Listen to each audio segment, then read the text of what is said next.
Okay, so this is the notes for temperature for this unit. So make sure you're going through these, take notes. You can add them to the ones that are in your Cornell notes without any problem.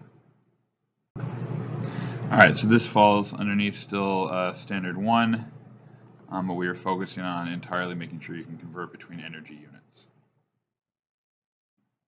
All right, so what is temperature? So the definition of temperature is a measure of the average kinetic energy of a substance. So average just means, it's the total energy of all the bits and pieces moving around.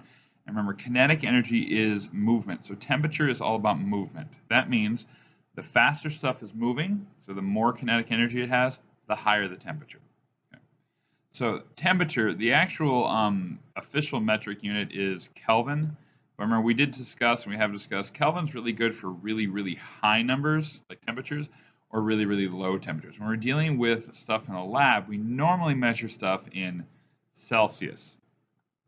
Okay?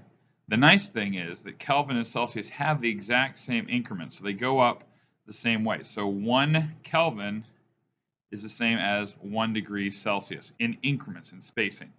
Okay? But they start at different spots.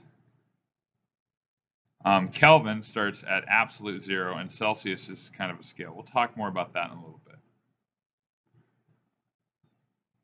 Fahrenheit is only used in very few countries, the US being one, which is why we have to talk about it, but honestly, we'll never use it in class besides referencing it to something else.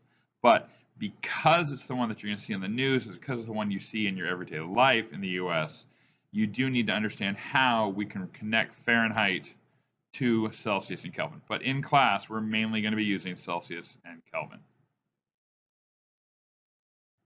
So just so you know, Celsius, honestly, it's everyone uses Celsius. Fahrenheit is just us.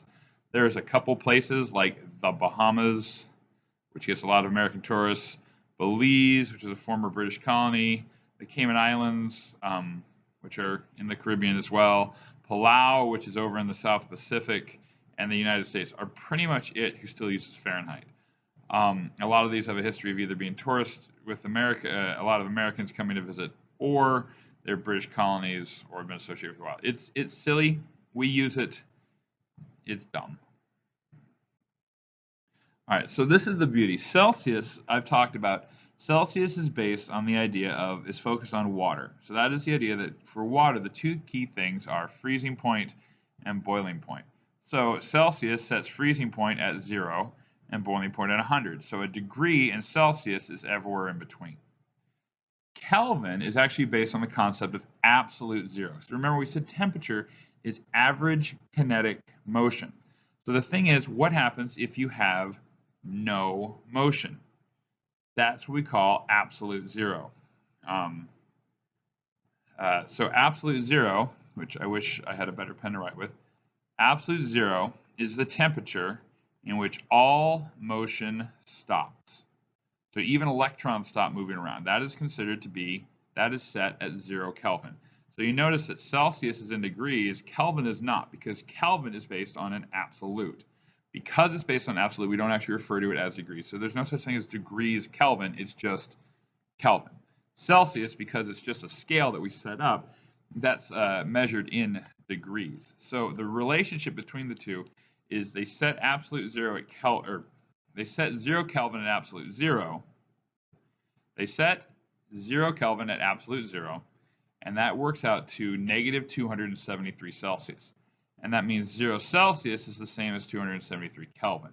That means converting back and forth between the two is really, really easy. The magic number is 273, and I'll show you that in a second.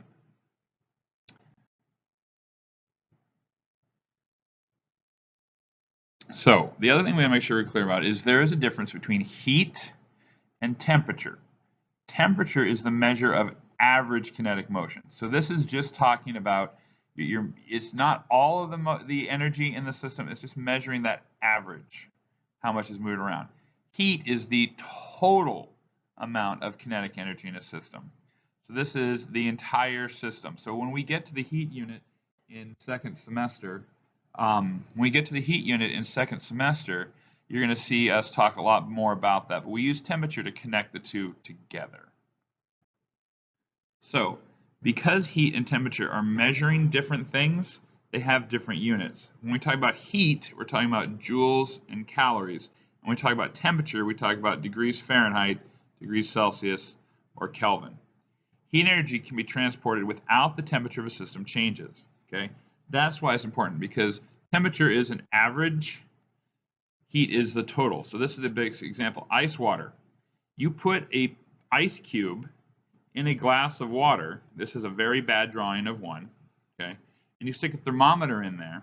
The temperature is going to stay close to 0 degrees Celsius the entire time, even though the ice cube is disappearing, clearly going away. Because what's happening is the energy in the water, the energy is transformed, the heat energy in the system is increasing, but because it's already cold with that, the total energy is staying so that the average remains 0 degrees Celsius, but energy is going in to the ice cube. Heat energy is transferring, is being transported. Okay, so the total energy, the total average of the system is 0, but the starting point of the water and the ice cubes is different, and the energy is transferring back and forth between the two. The average stays the same, so it's like 2 and 4 is an average of 3. If it then goes to 3 and 3, the average is still 3, and if it then goes to 4 and 2, all of these have an average of 3, but you clearly see that the numbers change as you go, right? So that's kind of how we do it. Temperature is this average. Heat would be the total energy of the system. So this represents the heat, and they move back and forth between the two. So what is temperature? These are a couple of points we see just so you can compare the two. Okay, so water boiling in Fahrenheit is 212, water boiling in Celsius is 100, and water boiling in Kelvin is 373. Body temperature 98.6 degrees. In Celsius, a lot easier, is 37, and in Kelvin is 310. Water freezes at 32, 0 at Celsius, 273. By the way, this 32, the reason why we have Fahrenheit in general is because it was originally designed for a harbor master in Denmark, at Copenhagen, Denmark. He didn't like negative numbers, so he never wanted to write negative numbers in his logbook. He had a problem with that. So he chose the Fahrenheit scale is based on the idea it's never going to get below 0 degrees Fahrenheit in Copenhagen, Denmark. So that's actually why, because it goes below freezing all the time there, but it doesn't go below 0 Fahrenheit. So he wanted a scale that would allow him to not to have to write negative numbers. I told you before, Fahrenheit is stupid. Okay, I hate it. We don't use it. It's what we have here, but in science, we're going to use, science is all about Celsius and Kelvin. And here's the beautiful thing. Converting back and forth between the two is actually pretty easy. Celsius to Kelvin is the easiest because and Kelvin to Celsius is the easiest because I told you 273 is that magic number. So Kelvin, you have Celsius, and you add 273 to it, and now you have Kelvin. If you have Celsius, and you have Kelvin, you want to go to Celsius, you subtract 273. So the magic number is 273. We will get into this a lot more when we get to gas laws second semester, and we'll talk about why that's important. Fahrenheit to Celsius, the formula looks a little bit more complicated, but it's actually not that bad. And I promise that on any test I give you, I'm actually going to give you all these formulas, so you just need to know what to do with them.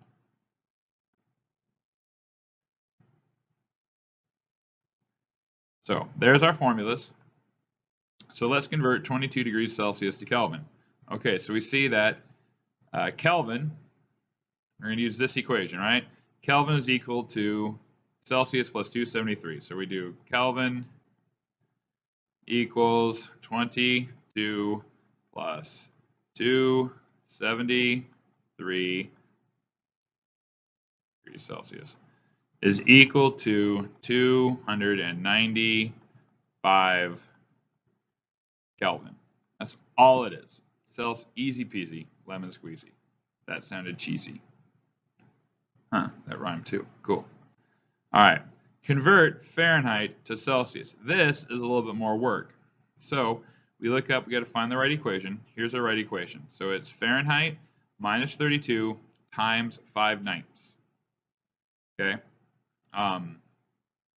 So we're going to do 85 minus 32, parentheses around it, and that whole thing we're going to multiply by 5/9.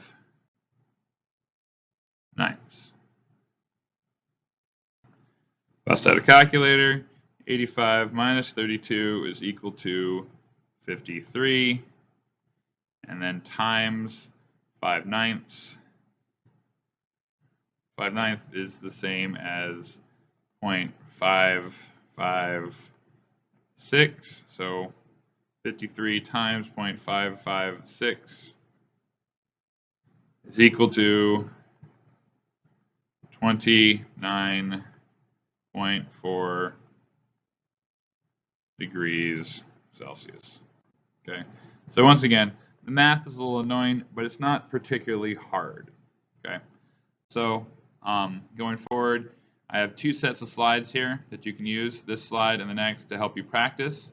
If you keep going through these practice problems, referring back to the equations on the previous slide, or make sure they're in your notes. There's 4 on this page, there's another 4 on the other page, and then the answer is on the last slide. So I would encourage you to work these on paper or in your OneNote. Work these out and then check your answers.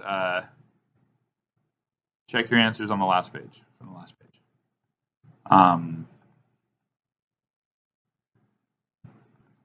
When you're comfortable with all of this, you need to work on worksheet 3. Wow, that's not how you spell worksheet. Sorry about that. I gotta get better at typing on the screen. Worksheet 3 in the OneNote. This will be homework and it will be collected. All right, so there's not gonna be any talking on the next couple of slides, just be aware.